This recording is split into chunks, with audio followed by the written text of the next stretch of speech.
Muchísimas gracias a las personas que ya se pueden estar suscribiendo a esta transmisión. Esto es de nueva cuenta La Arena, ya estamos de nueva cuenta para platicar sobre las noticias internacionales y ahora vaya que qué temazo, tenemos las elecciones en Estados Unidos. Para ello, pues ya saben, tenemos a panelistas de primerísimo orden, tenemos al excelso Maximiliano Bondano, también por acá está Paola Palacio Giorgete y nuestro invitado especial que ya le daré parte en un momento, pero para eso, Maximiliano, nos gustaría que nos compartas ¿cuál es el tema en específico que vamos a platicar hoy? Y sobre todo, ¿cuál es la importancia a nivel internacional? Que este tema, sin duda alguna, nos va a dejar mucho de qué hablar y no vamos a poder abordarlo el día de hoy todo porque es un tema tan extenso que sin duda alguna, pues es toda una carrera, ¿verdad? Maximiliano. Buenas noches. Hoy vamos a hablar de un tema que es súper interesante, que es las elecciones en Estados Unidos. Y es súper interesante porque, bueno, Estados Unidos es un hegemón, ¿no? Cuya política y cuya política económica, social, cultural, hasta militar, influye en las vidas de cada uno de los individuos que habita este mundo. Y en específico, influye más en las vidas de las personas que habitamos en América Latina.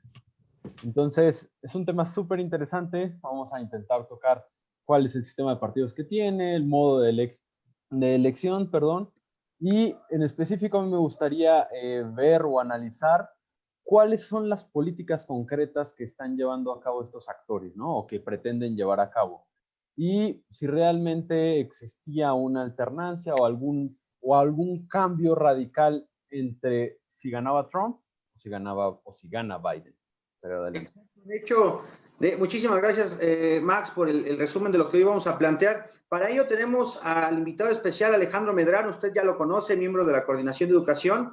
Y bueno, pues Alex, antes de iniciar con este diálogo con respecto a los números, a las estadísticas, incluso a los posicionamientos políticos, me gustaría que nos compartas brevemente para nuestro auditorio una explicación de alguna manera sucinta, breve, pero que sobre todo sea muy fundamentada a lo que es la vida democrática en Estados Unidos, que sí tiene una gran diferencia con el sistema presidencialista en México. Alex, te cedo los micrófonos, muy buenas noches. Hola, buenas noches. Muchísimas gracias por la invitación, José Musaleno. Y bueno, pues todo un honor estar con Maximiliano Abondano y con Paola Palacios esta noche. Y bueno, saludos a todos los participantes que nos están escuchando desde la transmisión.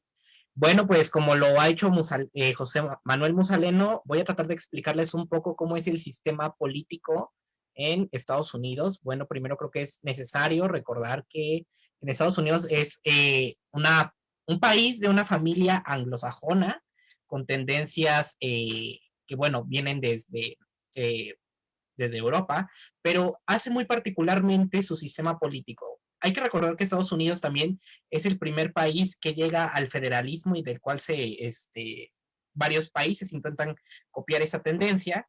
Y bueno, cuando se va a elegir o va a haber elecciones para un presidente, bueno, pues es lo que se llama el sistema electoral, el colegio electoral, perdón. El colegio electoral donde, bueno, los estados que conforman la Federación de Estados Unidos tienen un determinado número de votos, los cuales también son el mismo número de diputados que los representan en la Cámara Baja, y bueno, quien los vaya ganando es a quien se le va abonando ese número determinado de votos. Pero deberán ustedes saber que la elección del presidente es el cargo más importante, porque en Estados Unidos también recae la figura de jefe de Estado y jefe de gobierno en el presidente. El presidente va a tener 4 años para su mandato, con una posibilidad para reelegirse otros 4 años. En Estados Unidos, como también existe en México, es muy importante las competencias que tiene este presidente a nivel federal con los gobiernos locales. Por ejemplo, a nivel federal queda igual como en México, la acuñación de la moneda como una cuestión exclusiva, lo cual se ve desde la separación de las 13 colonias cuando había un problema económico. Otro ejemplo también es la creación de impuestos y ciertas medidas arancelarias. Y bueno, los gobiernos de los estados también van a tener una injerencia en políticas públicas y algunas cuestiones en temas de salud, en temas de delitos locales, y bueno, el federal, lo competente a los delitos federales. A este tipo de cuestiones se les denomina en el sistema jurídico anglosajón como las competencias concurrentes. Bueno, debemos de recordar que cuando se va a hacer una elección es un periodo muy diferente a las campañas electorales que conocemos en México. En México ven que primero es una selección interna del partido, luego son varios candidatos del mismo partido, los cuales pues ya sus métodos de selección interna de los partidos ya van y deciden quién se va a postular. Posteriormente viene, eso se denomina pre-campaña. Luego viene la campaña en el año electoral y bueno, en julio es cuando México decide quién es el presidente, quién es el ganador de las elecciones, bueno, a nivel federal presidente. Y en Estados Unidos es un tanto diferente porque las elecciones inician con un año de anticipación. Con un año de anticipación donde, bueno, los partidos también salen candidatos, pero quienes van a escoger esos candidatos son los militantes de los partidos, los cuales estos militantes van a tener un proceso de selección interno, los cuales van a poder decidir qué va a ser el candidato. Entonces, en este año que está transcurriendo, ellos eligen a los representantes, a los militantes más destacados del partido, y en una sesión de verano, porque las elecciones de Estados Unidos son en noviembre, en un congreso de verano, por así decirlo, donde están los republicanos y los demócratas, los partidos más fuertes de Estados Unidos, se sientan y a mano alzada, bueno, es cuando ellos deciden quién es el candidato que se va a ir.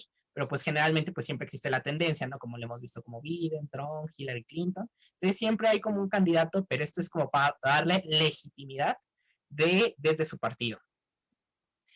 Posteriormente, bueno, pues ya hacen las campañas en los tiempos que la ley establece, y finalmente en noviembre es cuando se vota y cuando se decide. Generalmente estas candidaturas van en un modelo ticket, así se denomina en Estados Unidos, que bueno, es el modelo donde va un presidente con la fórmula de un vicepresidente, que ahora, bueno, tocó a una figura femenina, lo cual es un gran orgullo y para la equidad de género, lo cual yo aplaudo bastante. Y bueno, pues se dice que con 270 votos gana de 483, los cuales son la conformación de los votos que tienen los estados, teniendo más alto al estado de California con 55 votos, y estados tan pequeños como Vermont, Montana, Delaware, que solamente tienen 3 votos. Es importante mencionar que algunos estados como lo son Guam o Puerto Rico, bueno, ellos no representan una injerencia como tal en el proceso electoral, ellos están apartados totalmente. Y bueno, también es importante mencionar que este sistema o este colegio electoral está dividido en los estados, es decir, no es un sistema federal, sino es un sistema local de cada estado quienes determinan su regulación como tal, y son autónomos, que si bien es autónomo, pero converge a uno federal. No sé si hasta aquí me estoy dando a entender esta forma. Ok, y bueno, creo que, es decir, son 51 elecciones separadas, simultáneas, pero que bueno, el resultado va para una misma persona. Y bueno, hay veces, como se ha visto, que hay personas que ganan candidatos y que llegan a ser presidentes, que ganan el voto en la elección, pero no ganan el voto en la mayoría popular. Tal es el caso, como lo vimos con Hillary Clinton, que tuvo más votos por el voto popular, pero no ganó el voto electoral. Esto, bueno, se debe al colegio electoral, que bueno, algunos estados, como los que tienen menos Al final, en democracias directas, Alex Medrano, pues no lo reconocemos o no lo entendemos, es complicado. Por eso estos minutos que a bien tuvimos en escucharte, sobre todo porque evidentemente la democracia en México, en este sistema, al final de un voto por un ciudadano o un individuo, al final del día en Estados Unidos es otra cuestión más compleja, ¿no? Como tú a bien lo has tenido en demostrar con este sistema de los procesos más numéricos, ¿no? Llegar a los 270, hay estados más estratégicos que otros, sin embargo, a la hora del conteo, pues todo suma, todo cuenta. Sin embargo, no sé si quisieras abonar algo más al respecto, ya para poder pasar a la discusión con respecto también a esta parte democrática en los Estados Unidos, que vaya que es muy interesante la realidad, ¿eh? Solamente que, bueno, este suceso que comenté del voto electoral y del voto popular se vio con Hillary Clinton. El otro fue en el año 2000 con George Bush. Y anteriormente solo había pasado en 1876 y 1888, lo cual es muy raro que suceda en la historia. Y bueno, con eso continúo y muchísimas gracias. Muchísimas gracias, Alex. La verdad es que me parece que ya a bien tenemos entonces en empezar, una vez que hemos delimitado el sistema democrático en los Estados Unidos, que es un poco diferente al mexicano, pero en este entendido, pues me parece que la gente ya puede saber más o menos de lo que va a tratar el día de hoy la arena. Con ello quiero partir sobre todo con algo del pasado, porque quien no reconoce su pasado, ya lo hemos dicho aquí, está condenado a repetirlo. Cuando fue la elección McCain-Barack Obama, cuando McCain acepta la derrota, sale con un discurso de, evidentemente, reconocer que pierde con una persona negra, porque en el discurso está inscrito esto, y sobre todo pide unificación, pide unidad. McCain a los norteamericanos o a los americanos, como en ellos la traducción, la palabra es así, le pide a los norteamericanos que se alíen con Barack Obama, que le den el respaldo no solamente en las urnas, sino sobre todo ya que perdieron, que los propios votantes de McCain acepten la derrota y sobre todo acepten que el próximo presidente de Estados Unidos pues iba a ser Barack Obama. En este caso, Donald Trump, Biden, no se ve esta cuestión, no se ve que Donald Trump siquiera vaya a aceptar la derrota, ya lo sabemos, se va a ir a los tribunales. ¿Cuál es la visión que tienes en este momento, Max, tú como abogado? Nos vamos a los tribunales en el sentido de deslegitimar un proceso que, sobre todo, ojo, porque esto es muy interesante, la democracia en Estados Unidos, ellos se han considerado durante muchos años los paladines de la democracia. Cuando uno se va al tribunal, cuando uno no respeta el proceso electoral, quiere decir que entonces esa democracia ha sufrido y sobre todo puede verse inmiscuida en actos de corrupción o incluso con un proceso externo de países. Ya lo vimos en la elección pasada, se aducía o se argumentaba de la injerencia de ciertos países, en este caso de Rusia, con respecto a las propias elecciones. ¿Tú qué piensas en esta cuestión? ¿Es correcto o incorrecto desde la visión política? Ya no dejemos la personal, que Donald Trump no acepte la derrota como lo hiciera en su momento McCain versus Obama. ¿Qué piensas al respecto, Max? Buenas noches. Buenas noches. A mí me parece súper interesante eso. Y más, por ejemplo, al analizar el Latinobarómetro, las democracias en general en el continente se ven muy debilitadas y es sorprendente. Bueno, es común, por ejemplo, en países como México, Colombia, Chile, Argentina, en general América Latina, que los pobladores y la oposición piensen que el otro les hizo trampa, ¿no? Pero es algo que no es común en Estados Unidos. Y lo sorprendente es que desde hace 4 años, desde la elección anterior, los estadounidenses ya dudaban de su sistema electoral. Y hoy escuché ay, se me olvidó el canal de radio, discúlpenme, que 6 de cada 10 estadounidenses ya dudaba hoy de sus instituciones democráticas. Y eso es un tema supremamente interesante porque nos puede traer incluso a concepciones de la democracia como la paradoja de Condorcet, por ejemplo, ¿sí? O el teorema de la imposibilidad de Arrow, con el cual el economista Arrow ganó el Premio Nobel de Economía, contemplando que siempre en cada sistema democrático y en cada elección existe una imposibilidad de justicia en cuanto a las elecciones, porque en última instancia siempre se pisará a alguien. Y si hoy se ve avivado este sentimiento de opresión, es un tema muy interesante que se ve avivado en el país que siempre consideramos de instituciones democráticas. Además, hay un tema que va un poquito más allá, que la participación del voto latino fue supremamente fundamental, específicamente en Florida, por ejemplo. Tanto los nicaragüenses como los cubanos, como los venezolanos refugiados en la península de Florida, estaban temerosos de las elecciones del Partido Demócrata.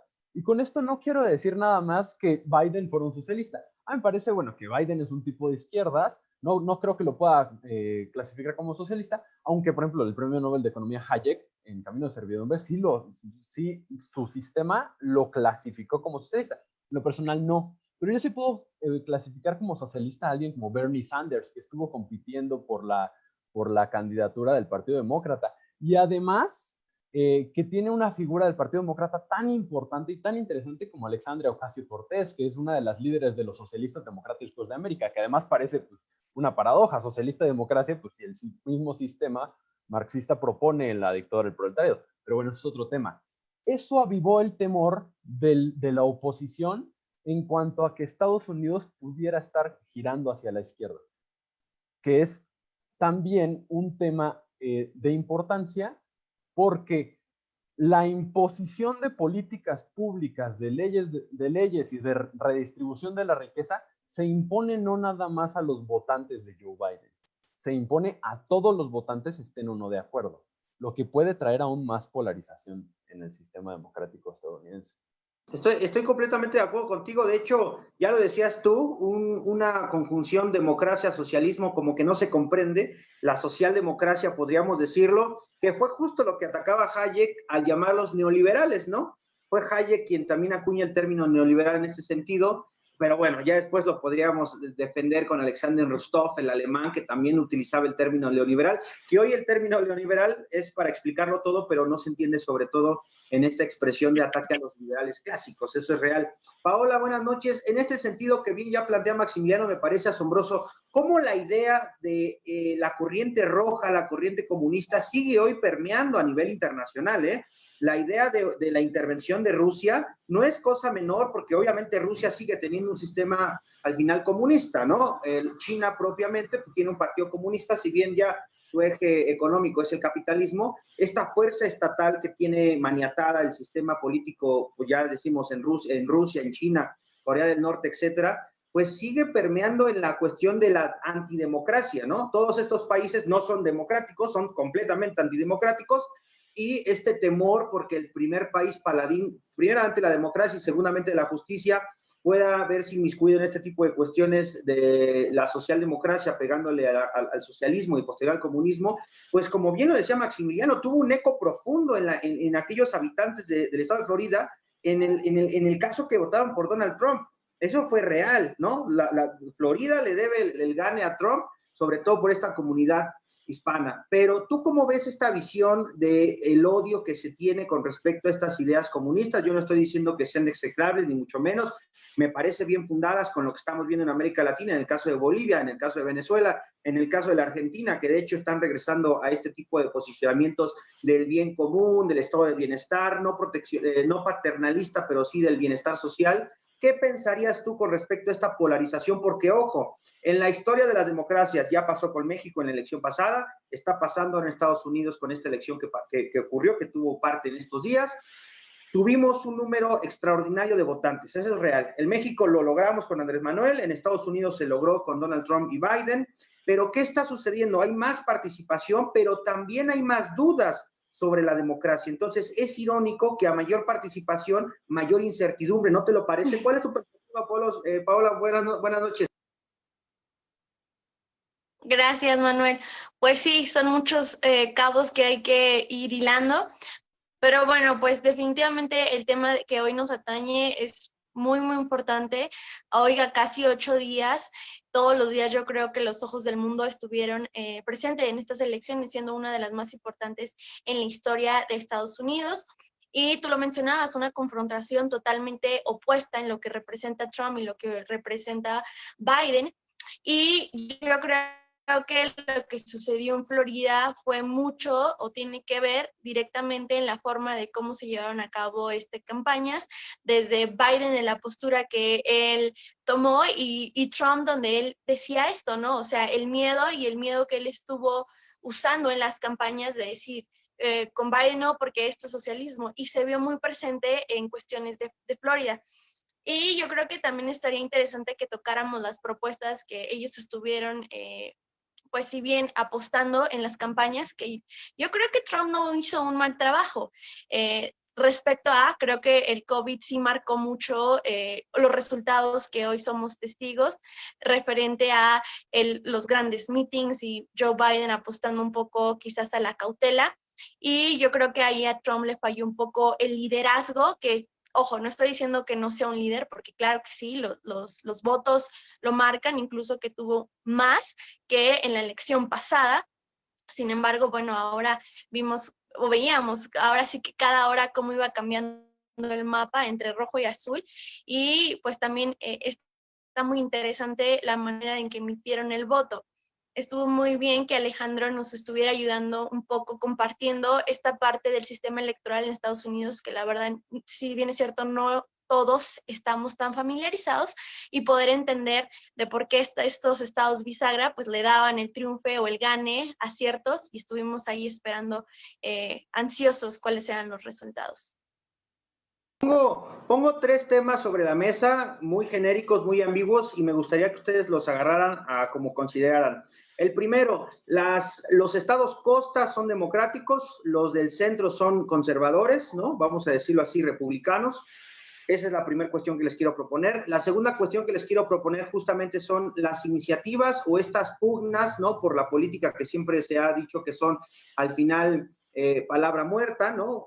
O simplemente han dicho, bueno, son ley muerta en el tanto que pues se dice en las campañas, ¿no? Mucho ajetreo es juego político, mucho de lo que se dice en las campañas hay que entenderlo como un juego político, un juego mediático, y ese es el segundo punto que les quiero proponer, la cuestión de los medios de comunicación. Hoy las grandes grupos de periodismo y sobre todo estas cadenas masivas que existen en Estados Unidos y a nivel internacional también, le dan completamente el apoyo a Biden y a Donald Trump. Sobre todo esto ha pasado históricamente, a los republicanos se les da muy poco foco en los medios, ¿no? De hecho, antes de siquiera que ya estén los datos oficiales, pues ya se da como ganador a Biden y hay una exigencia social porque los países porque los jefes de Estado de otros países le den el espaldarazo. En el caso de México ya hablaremos con respecto a Andrés Manuel López Obrador, que se ha mantenido al margen, ¿no? Sale Marcelo Ebrard a justificarlo, que no encontrarán aguas turbias. Estados Unidos y México, según Marcelo Ebrard, han tenido relaciones bilaterales cordiales, cosa que a mí me parece absurdo cuando tienes a un Donald Trump previo hablando del muro, hablando de tanta cosa se le ocurría, pero al final del día tienes toda la razón, Paola, siendo objetivos, Donald Trump capitaliza su voto. Este voto que al final del día tiene un argumento contra la inmigración, tiene un argumento contra, al final del día, que en Estados Unidos llegue gente migrante. Eso es real, capitalizó su voto, pero el voto se ha capitalizado mediante un discurso de odio, eso también hay que decirlo. Max, ¿tú qué opinas al respecto? Pero antes de darte la palabra, Max, perdón. Ale, ¿tú qué piensas con esta noción? Y hay que decirlo así porque en redes sociales fue como el fuego en pajar, se extendió en demasía en estos ataques personales tipo falacia ad hominem, falacia del hombre de paja, sobre todo de Donald Trump a Biden, ¿no? Que le decía muy categóricamente el adormilado, ¿no? O sí, el adormilado Biden. ¿Tú qué piensas al respecto? Pues ni tan dormido estaba, ¿verdad? Que ganó la presidencia. Y bueno, pues, ¿qué piensas al respecto? Y pongo estos temas sobre la mesa para que también a bien tengan en considerarlos. Sí, bueno, pues yo creo que las falacias y los bloqueos en el discurso pues siempre van a existir. O sea, sea en temas de Estados Unidos, sea en temas locales de México, o sea, siempre van a existir cuando se acaban los argumentos, cuando ves que la otra parte está en las encuestas más arriba que tú vas perdiendo. Entonces, pues creo que también es algo muy característico del expresidente Donald Trump, bueno, ya se le puede decir expresidente, donde pues siempre se la pasaba descalificando a todo mundo, usando ciertos adjetivos despectivos contra otras personas, contra otras comunidades, contra cierto tipo de personas. Entonces, pues yo creo que no es tan raro escuchar a una persona como él haciendo calificativos contra Biden, cuando pues ya estás en contienda electoral, ¿no? Cuando ya estás desesperado, cuando estás viendo que desde que iniciaron las encuestas, bueno, pues no tenías grandes preferencias, no había como una gran, pues que las encuestas lo aventajaran a él. Entonces, como tú bien lo mencionas, esas falacias forman parte de ese discurso, pues ya como patadas de ahogado, ¿no? Y bueno, pues podrá decir lo que quiera, pero pues al final de cuentas, pues el adormilado, pues ni tan adormilado y ganó las elecciones. Ahora, Fuimos a dormir todavía, perdón que te quite la palabra, simplemente comentarte algo muy satíricamente e irónicamente, si lo quieres tú, previo a la sátira. Yo ponía en mis redes sociales que nos fuimos a dormir y que el peor de los males de la democracia es la noche, porque te vas a dormir con unos números y amaneces con otros, ¿no? Y en el caso de México, pues ya hemos vivido que hasta en la caída del sistema, ¿no? Pero bueno, no hablemos mal de una persona que se hace con referencias de Bartlett. En fin, eso lo dejaremos para otro día. Lo que te puedo decir es que yo me fui todavía con el mapa de Estados Unidos, la mayoría en rojo o en semirrojo, ¿no? Estos países latentes que pareciera que el pronóstico es hacia Trump o los republicanos. Y ya cuando amanezco casi, pues Biden le da la vuelta, ¿no? Eso en Twitter encendió todas las alertas. hubo gente que incluso está hablando ya digo, esto es real, no estoy inventando nada, hay gente que está hablando de los muertos votantes, y esto inmediatamente me regresó al caso de México. Esto es, estamos viviendo una idea en Estados Unidos que, reitero, paladines de la democracia, con respecto a lo que se hace, bueno, en México y en América Latina en general, estas nociones en donde los muertos votan, estas nociones en donde incluso se duplican los votos, o decimos muy vulgarmente nosotros, ¿dónde quedó la bolita? O a Chuchita la bolsearon, porque es real, esto es lo que está sucediendo ahora. ¿Cómo podemos dirimir estos conflictos que al final busca la política? La política no es otra cosa sino que un humanismo que dirime los conflictos. Reitero, y ahora te pregunto la misma cuestión que le hice hace rato a Bondano. ¿Tú crees que esto tenga que llegar forzosamente a los tribunales o Donald Trump va a aceptar la derrota? ¿Tú qué ves? Ay, bueno, pues yo creo que sí, o sea, que como cualquier pleito, pues hay que hacerle la luchita, ¿no? Hay que hacerle la luchita para voto por voto, casilla por casilla, y yo creo que eso siempre, como lo anterior, va a existir. O sea, yo creo que mientras exista un recurso legal procedente, pues, y conociendo a Donald Trump, bueno, que tiene todo el dinero del mundo para contratar a los mejores abogados, en las mejores posibilidades, pues lo va a intentar, o sea, mejor que se haga o sea, yo si fuera él y estuviera en su posición, pues también me iría al Tribunal Electoral de Estados Unidos, ¿verdad? A ver qué determina. Yo considero que irse a tribunales, sobre todo lo hacíamos en países en donde no creemos en las instancias que crean las elecciones o que llevan a cabo el proceso de las elecciones, pero en Estados Unidos no es el caso. En Estados Unidos es uno de los mejores sistemas democráticos que existen, según teóricos, según críticos o incluso según detractores. Es lo mejor que hay a nivel América, continente, ¿no? De hecho, una de las pugnas que siempre ha existido desde Europa para con los latinoamericanos es ¿por qué copiamos el sistema presidencialista norteamericano y no el sistema parlamentario europeo? Eso es una crítica que también se nos ha hecho. Sin embargo, ¿no consideras tú que irse a los tribunales ya es dar todavía más patadas de ahogado? Y te reitero, porque sobre todo hay que decirlo así, los tribunales tendrán la última palabra, eso es cierto, porque están completamente legitimados, pero ojo, hay una cuestión en donde la polarización de la gente es tal, la sociedad está tan polarizada, que llevar un proceso electoral a esas instancias es alargar esta polarización y sobre todo esperar, pues sí, una inconformidad incluso que se va a potenciar en el tema de la violencia. Hubo no conatos de violencia, hubo violencia en el proceso de las elecciones, está grabada, está en redes sociales, se puede ver a gente pues ya ni siquiera con bats, incluso con armas. Entonces, a mí me parece interesante, sobre todo, en qué puede desembocar esta falta de honestidad por parte de uno de los perdedores, en este caso Donald Trump, para con el ganador. Reitero la idea principal con la que inicié este diálogo, este argumento. McCain en su momento aceptó la derrota y no la aceptó muy de buenas a primeras, por supuesto, es algo que dignifica. Aceptar la derrota también dignifica a la persona, pero evidentemente tus simpatizantes no lo van a aceptar. En el caso de México, por ejemplo, el tema de México Libre, esta comunidad que quería ser partido, pues no lo fue, se fueron a las instancias pertinentes y aun cuando la instancia pertinente les dijeron no vas a ser partido político porque no pudiste demostrar esto y esto, todavía siguen llorando pues como María Magdalena. Entonces, la realidad es que al final del día yo creo que el discurso de nos vamos a tribunales tiene un trasfondo más que es alargar la polarización en Estados Unidos en el tema democrático y sobre todo desconfiar de estas elecciones, porque si tú desconfías de las elecciones, el tema del robo va a ser, va a estar presente a la orden de todos los días, va a ser el pan de todos los días el tema del robo. Entonces, cuando ya hablas del robo, cuando ya hablas de que existe una corrupción interna, entonces creo yo que la democracia está perdiendo, ¿no? Esto es, las democracias, ya en la tesis de Sibla, que varias veces los he citado en el texto de cómo mueren las democracias, pues se hace tan evidente. Creo yo este libro se vuelve tan evidente en tanto que hoy lo que tenemos no solamente son demagogos que no están de acuerdo con lo que ellos mismos han expresado, sino también con las autoridades o con los árbitros autónomos, que en este caso pues sería el colegio electoral. En este sentido, Alex, ¿tú ves una polarización mayor o crees que al final del día en los Estados Unidos esto vaya a pasar, vaya a tomar protesta el que se pronuncia como el próximo presidente de los Estados Unidos, Biden, y cuál va a ser su política? Vayamos pasando de las palabras a la política, al campo de la acción. ¿Tú qué crees que suceda con el caso México-Estados Unidos en este aspecto? Sobre todo el tema de la inmigración. Sí, claro. Bueno, primero, tienes un punto muy bueno de verlo como una óptica de un país diferente, ¿no? Entonces, bueno, pues yo creo y tomas un punto muy, muy fuerte que es la polarización, ¿no? O sea, donde se dividen las personas, unos por un lado, otros por otro lado, republicanos, demócratas, pero al final de cuentas siempre va a existir ese respaldo personal de las personas, de los partidarios pues de su partido como tal.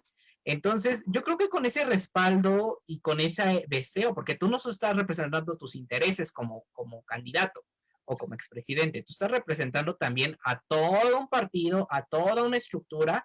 Entonces, yo creo que más allá desde mi punto de vista, tratándolo de aterrizar un poco, bueno, pues existen los mecanismos legales para intentar impugnar algunas elecciones. La verdad sí desconozco un poco cómo funciona el Tribunal Electoral.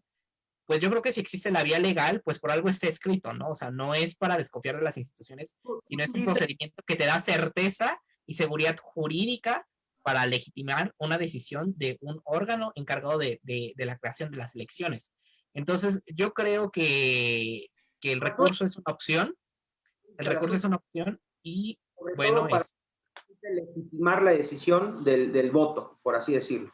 Tú eres de la Argentina, vámonos a tribunales. Max, ¿tú qué piensas? ¿Vámonos a tribunales o Donald Trump tiene que aceptar la derrota? No, a mí me parece que no. O sea, yo soy de las personas, yo no estoy con Trump ni con Biden. En todo caso, yo hubiera votado por Joe Jorgensen, pero después en las políticas, cuando aterrizamos a las políticas, podemos ver por qué. Pero en todo caso, yo creo que sí, que si existe el recurso, que lo debe de hacer. Porque yo pienso que no estamos el 100% seguros de que no hubo fraude. Y eso me gustó mucho la frase de un amigo mío que se llama Jesús González, que publicaba que las mismas personas que hace 4 años decían que Rusia se había metido a las elecciones y que podía haber una falla en el sistema electoral, hoy dicen que no, que el sistema electoral de Estados Unidos es muy bueno. Entonces, me parece que hay un resquebrajamiento del sistema electoral estadounidense y si se debe de llevar a tribunales, que se lleve. O sea, a mí me parece algo correcto. Después, sobre la polarización política, yo quiero dejar algo bien claro. O sea, la polarización política quiere decir ausencia de consenso. Y la administración que más polarizó en Estados Unidos no fue la de Trump, fue la de Obama. Y fue esa misma polarización producida por Obama que hizo ganar a Trump. O sea, con Trump no inicia la polarización política ni se termina con Biden. Porque, o sea, algo que es interesante y que debemos de recalcar y que la gente se le olvida es que para despolarizar debemos de despolitizar. Y ni Trump ni Biden están intentando despolitizar. Ahora sí podemos saltar al tema de las políticas públicas concretas. Y podemos ver que durante una persona que fue de bolsillos rotos fue Obama. Y Trump ocupó ese discurso para llegar al poder. Pero si vemos los números, porque como decía Friedman, primero los datos, si no esto se vuelve pura charla.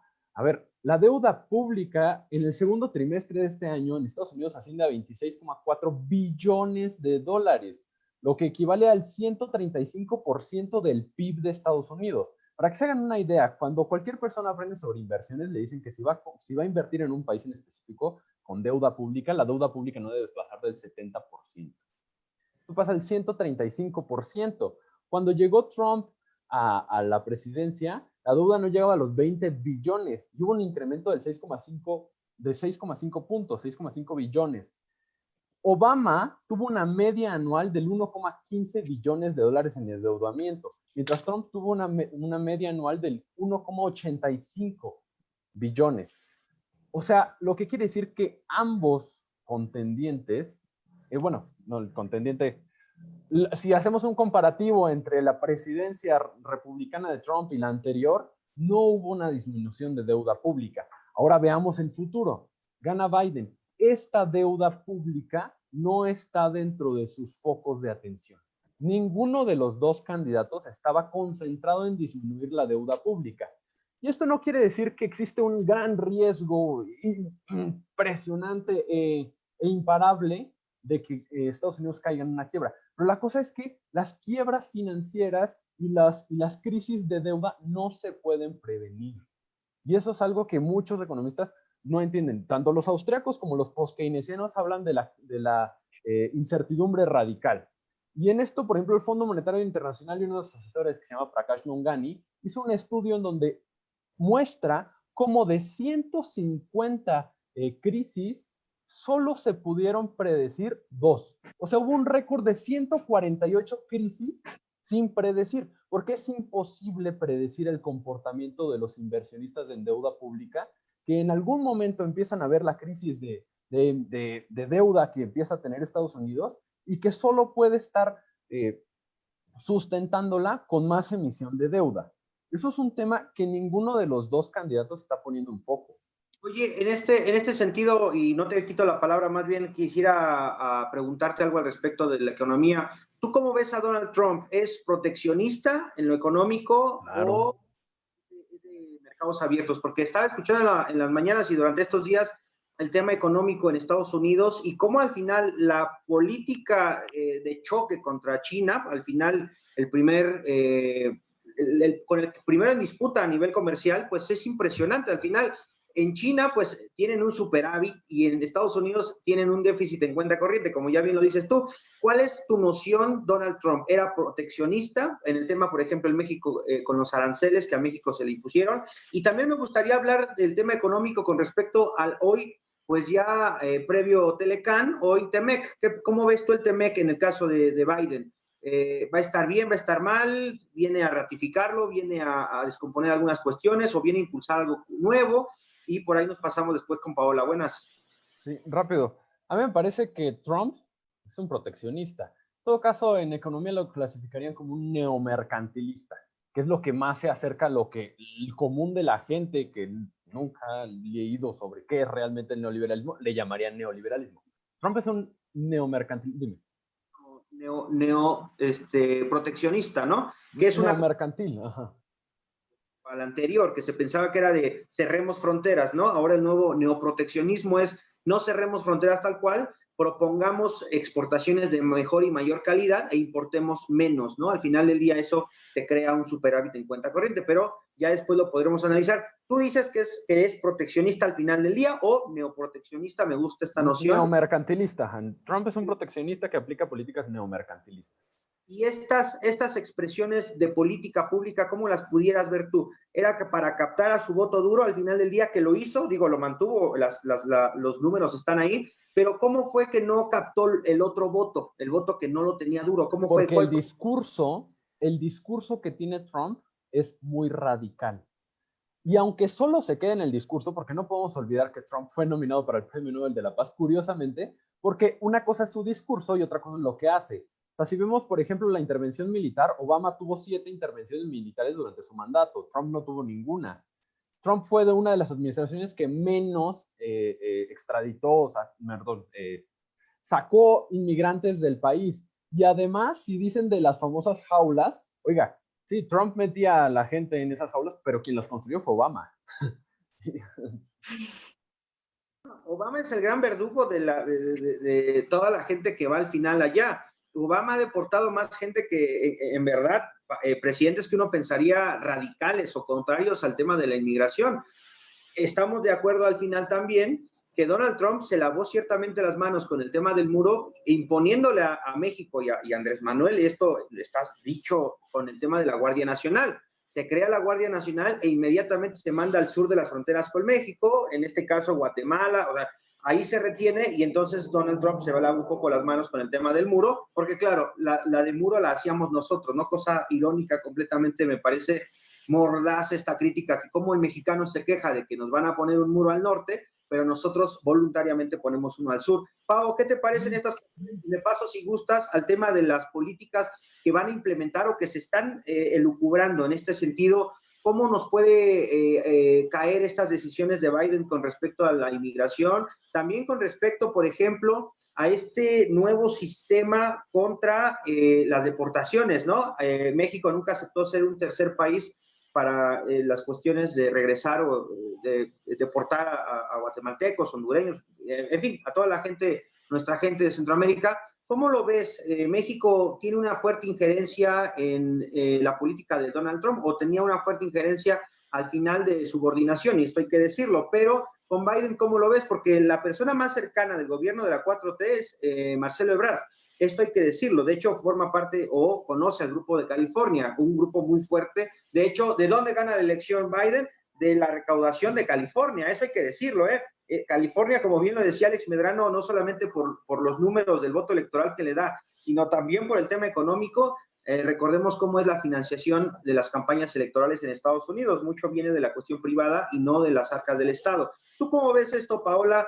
¿Qué puede resignificar esta propuesta? Y sobre todo, te lo voy a proponer así. ¿Qué señal te da un Andrés Manuel que se esté esperando a que los propios números ya estén cerrados completamente, 100% certeros, y no salga a felicitarlo como otros jefes de Estado, que ojo, ya Canadá ya salió, algunos países de Europa, de América Latina bastantes, pero México no ha salido a darle la felicitación a Biden? ¿Tú qué piensas? ¿Qué te da? ¿Qué señales te da esto? Bueno, pues tratando de recapitular, en cuestión del tema migratorio, efectivamente, en el periodo de Obama, incluso las cifras fueron dobles de lo que ha sido con Trump. De acuerdo con las fuentes del ICE, al menos en 2014 ascendieron a más de 400,000 y fracción, ¿no? Cosa que en el periodo de Trump ni siquiera fue la mitad o un poquito menos de la mitad, ¿no? ¿Qué señales nos da Biden? Bueno, definitivamente va a ser una relación un poco más institucional.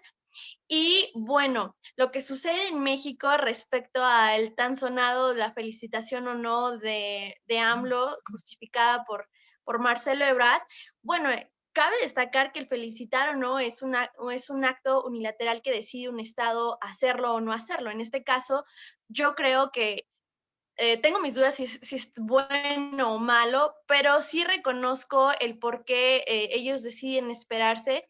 Hoy también vimos como Canadá, incluso el secretario de Naciones Unidas, extendió y dijo y felicitó por este ejercicio amplio democrático. Yo creo que México está apostando por esa estrategia, que muchos la tienen todavía en tela de juicio. Creo que, y si bien es cierto, Joe Biden hasta ahorita es el presidente electo, pero hay que recordar que Donald Trump sigue siendo el presidente actual de los Estados Unidos. Entonces, yo creo que simplemente es un acto prudente, cuestionable, claro que sí, pero en su momento se verá si en este caso el gobierno de Joe Biden pudiera tomar represalias, que yo creo que vale la pena la estrategia. No sé ustedes qué opinen. Sí, yo también estoy de acuerdo contigo. Es demasiado tranquilo, ¿no? No se avienta de inmediato. De hecho, eso, tener cabeza fría en política es muy necesario. Eso lo vemos que va en detrimento de Donald Trump. De hecho, Donald Trump fue de las personas que menos cabeza fría tenía en la política. Sin embargo, Twitter, Donald Trump fue su trinchera, ¿no? Ahora habrá que ver si con Biden Twitter tampoco le perdonó a Trump el censurarlo, ¿verdad? El tema de la censura, si quieren, lo tocamos en unos minutos más, porque también me parece interesante cómo en un punto Twitter, hace no tanto, iba a censurar un tuit, pero dijo que por relevancia nacional o relevancia de la Vox Populi, ¿no? De la gente, lo dejaba, pero marcaban un lema que decía que infringía las reglas y no sé qué tanto. Ahora sí, tal cual, los bajaron. ¿Tú qué piensas, Alex, con este sentido de las políticas que se pueden implementar o no? Y también te voy a decir una de las cuestiones. ¿Tú cómo ves esta estrategia de Marcelo con respecto a pues sí, al final el acercamiento que tiene con esta administración y sobre todo con los Clinton? La llegada de Biden también es la llegada de los Clinton. ¿Estás de acuerdo, Alex? De acuerdo. Sí, bueno, dando contestación primero a los temas que se han venido manejando de las políticas, yo también considero que primero considero que las políticas que dice Biden, bueno, pues no son nada radicales como las que venía manejando Trump de hacer un muro, que era lo primero que salía, ¿no? Que me recuerda casi al radicalismo del Bronco, ¿no? Móchenle la mano, ¿no? O sea, cosas así disparatadas que pues nunca pasaron, nunca van a pasar. Y bueno, el discurso que viene manejando Biden se me hace muy como lo que la gente quiere escuchar. O sea, no propone nada innovador, no propone nada que digas, bueno, esto es diferente, pues puede funcionar. O sea, muy como concentrado en temas de medio ambiente, en temas de escuela, en temas de todo. O sea, muy como centrado, como que lo que todo el mundo quiere escuchar. Y justamente en el tema de seguridad, en tema de las migraciones que llegan a Estados Unidos, creo que es muy importante mencionar lo que él en varios discursos dijeron, de era la capacitación a las policías, bueno, de seguridad de Estados Unidos para el tema de migración. En ese sentido, yo creo que lo celebro un poco, la capacitación en temas de seguridad a las policías, porque bueno, eso es muy necesario para ver cuál es el tratamiento, cuáles son los protocolos de atención inmediata cuando estés en alguna de esas circunstancias. Pero ya cuando existen los migrantes y bueno, todas las comunidades que no son propias de Estados Unidos, los afrodescendientes, las comunidades mexicanas que están ahí, también tocan un tema de seguridad muy importante que creo que es relevante y que podría estar implementado, que es, bueno, los altos índices de violencia que se han visto, como por ejemplo, los casos donde matan a los policías blancos, a personas negras. Hay grandes índices de violencia en Estados Unidos, por lo cual yo creo que Biden también va enfocado a tipos de prevención del delito, ¿sabes? Si ya está hablando de la capacitación en temas de seguridad, podemos creer que su línea de acción va a modelos de prevención del delito, que creo que es algo, una línea que mucha gente sigue en políticas públicas. Entonces, esperemos que haya prevención del delito, prevención de la violencia. Hay muchísimos mecanismos para prevenir la violencia. Estaba leyendo el otro día un artículo de mediaciones con personas, con personas que, bueno, que son migrantes, y creo que ha tenido grandes resultados y es una oportunidad del gobierno estadounidense para marcar un cambio en el paradigma de la violencia y, bueno, para tener otros resultados, que, bueno, esto yo creo que sería un poco más innovador.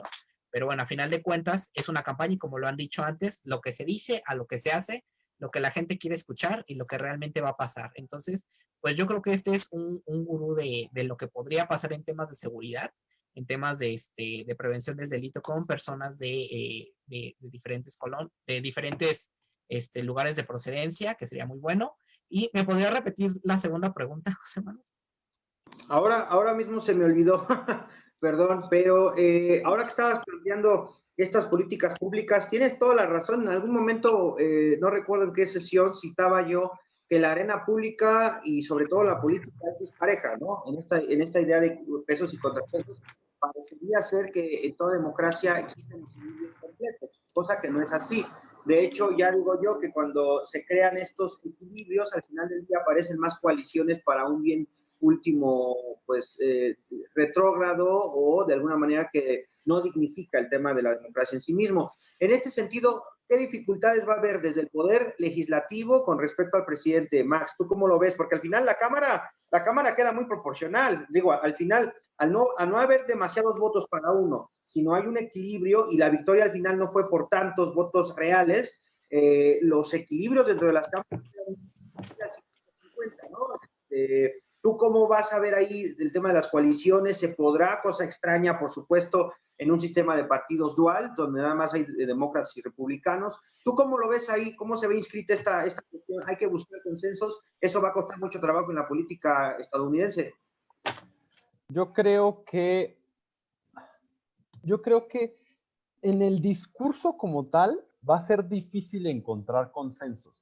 En sus aplicaciones, o sea, yo, contrario a lo que cree Alex, a mí me parece que sí hay temas que Biden aborda de manera muy radical. O sea, tiene un grado de intervencionismo dentro de las relaciones laborales muy alto. Además, su propuesta en cuanto al medio ambiente es totalmente radical.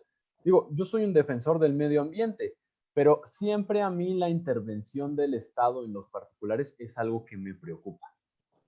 O sea, eso era algún punto bueno que yo le veía a Biden, la defensa del medio ambiente, porque Trump en algún momento decía, los que creen en el cambio climático. Oiga, eso es una cosa que no se cree. Eso no es cuestión de fe. Te escucho.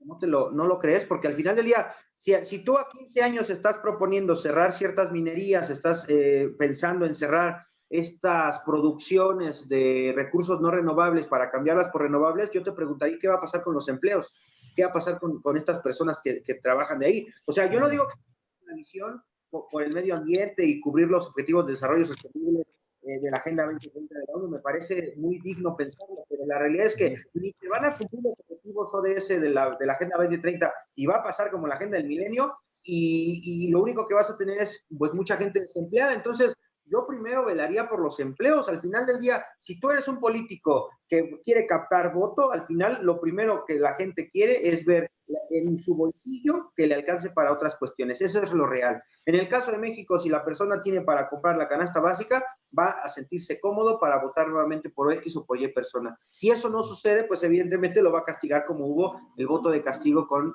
respecto al PAN y al PRI, y por ello, pues la gran victoria arrasadora que tuvo Morena. No es que todos creyésemos en la cuarta transformación, lo que pasa que fue un voto de castigo. Ahora, la pregunta es, ¿Morena nos está quedando a deber en este caso?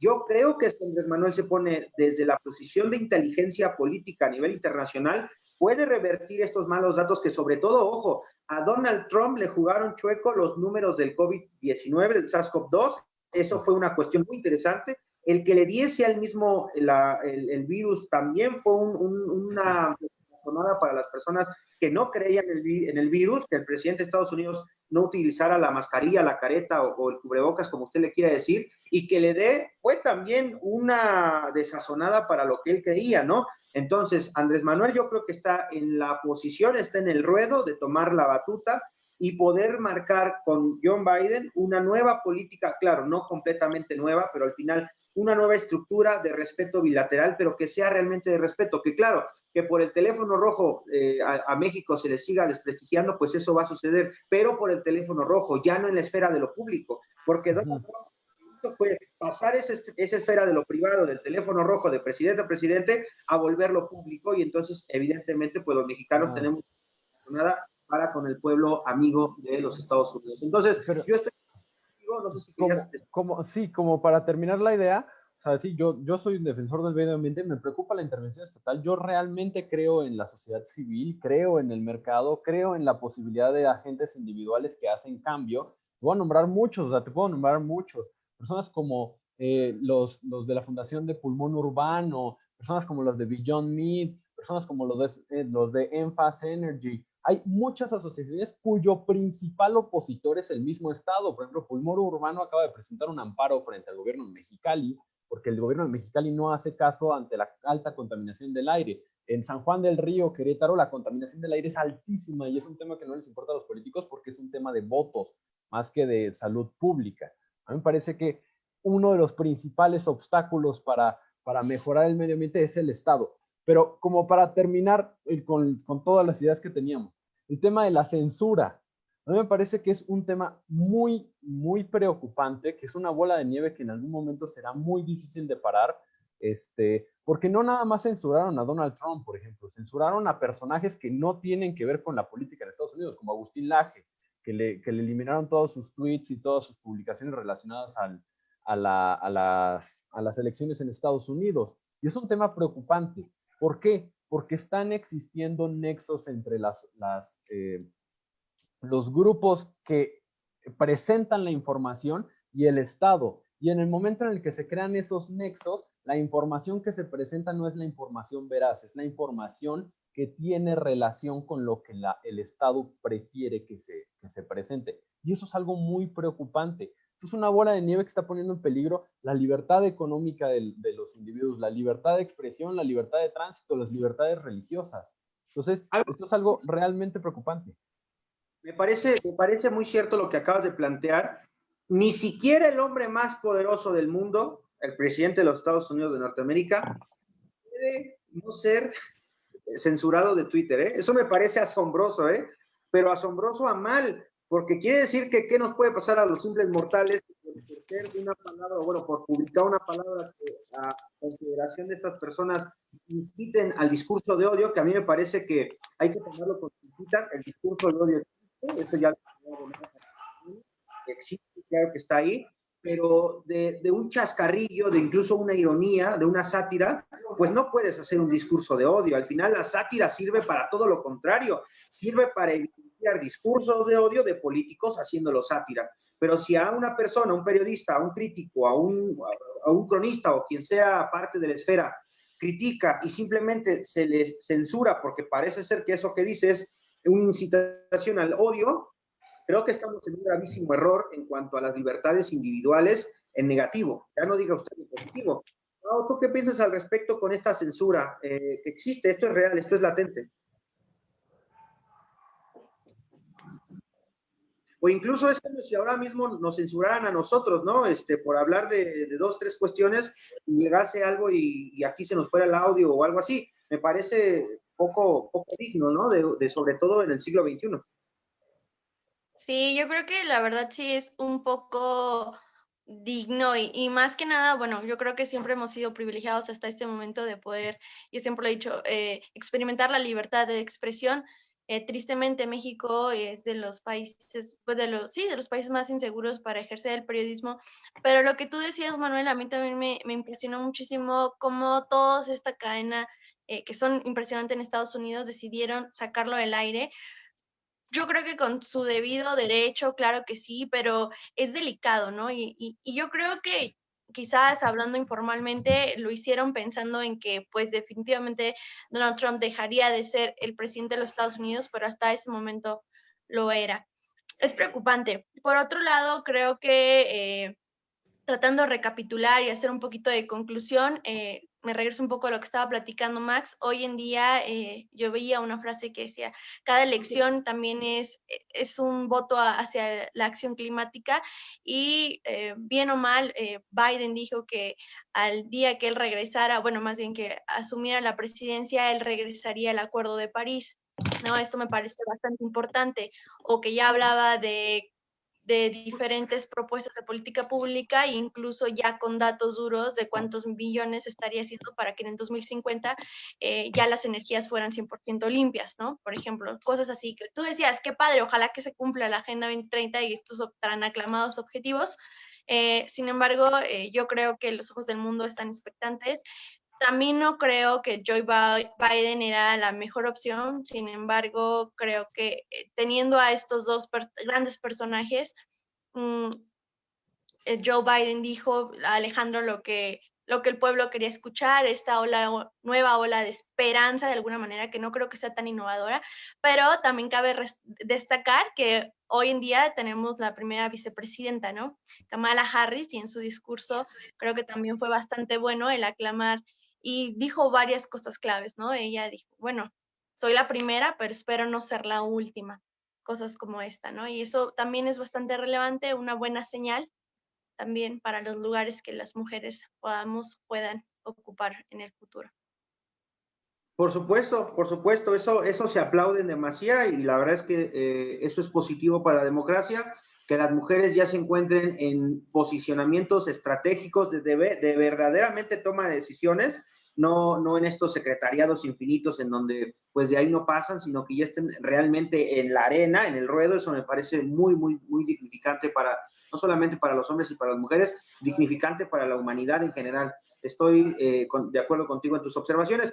No había visto el tiempo, nos tenemos que ir a conclusiones de inmediato, ya no podemos manejar otros temas por la cuestión del tiempo, el tiempo apremia y lamentablemente el ocaso de los dioses se acerca.